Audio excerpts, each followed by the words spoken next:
Today let's talk a little bit about mantra practice. How can you work with a mantra? What is a mantra and what's the usefulness of it? A mantra is a repetitious phrase that you can use. You can be given a mantra by a teacher. You can choose a mantra that you already enjoy. For today's purposes, I'm just going to choose a Korean mantra. We're going to choose Kwan Seum Bosai, which is the Bodhisattva of compassion. When you have a mantra, in the beginning, it's often very useful to choose something a little bit shorter. I like Gwanseum Bosai, or any kind of mantra that's basically 4 syllables, I think is quite usable and user-friendly for beginners. Sometimes what happens with people is they have lots of different mantras. They have a mantra that they use when they're scared, a mantra that they use when they're trying to fall asleep, a mantra that they use when they're trying to do well on a test. Different expressions that kind of call to them. But I like to quote Albert Schweitzer. This is the only quote I know by him, but I like to quote this one. He said, it's better to dig 1 well deep than to dig 9 wells shallow. So what I recommend for beginners is to just choose one mantra. When I was first doing meditation, I really didn't work well with koans. It gave me a headache. It was hard for me, so I did literally one mantra for 7 years.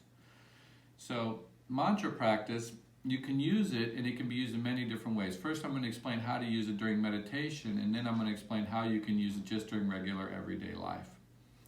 When you're sitting here in meditation and you have more focused time, you can use mantra as a 4 count. So when you breathe in, for example, Gwanseum Bosai. When you breathe out, Gwanseum Bosai. As your mind starts to get a little bit more focused and it settles down, what you can do is slow it down. Gwanseum, it's a 2 count, and then Bosai, it's a 2 count. Even more focused, Gwanseum, it's a 1 count. Even more focused, Gwan, it's just on the exhale, okay? Even more focused, eventually when your mind's very focused, you could actually practice dropping the mantra. The mantra is there for you to be an anchor. So, Gwanseum Bosai, Gwanseum Bosai, Gwanseum Bosai, Gwanseum, Gwan, and then you can just breathe.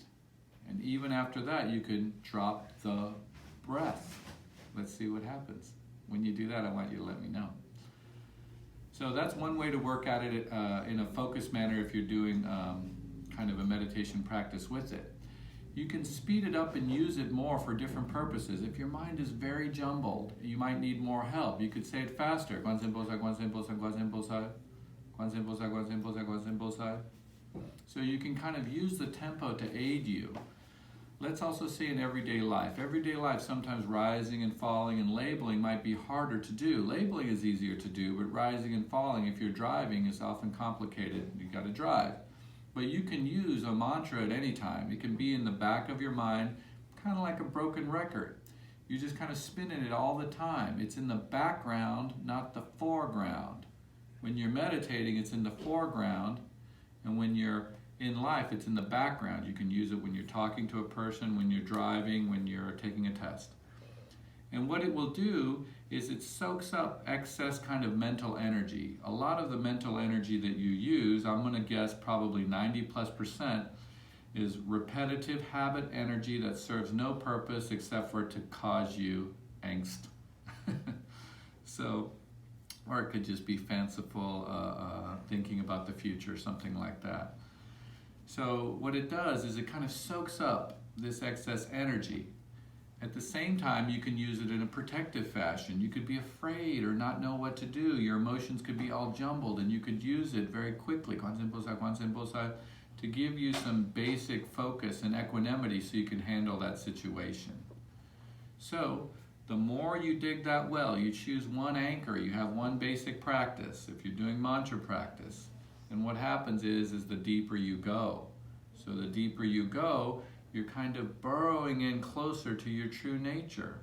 What is your true nature is a much better question, and that's something for you to experience, and then we could talk about.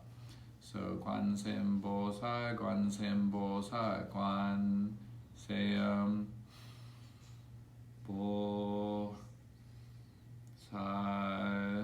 and then you can drop the breath eventually, and then you contact me, and we see what happens. Thanks.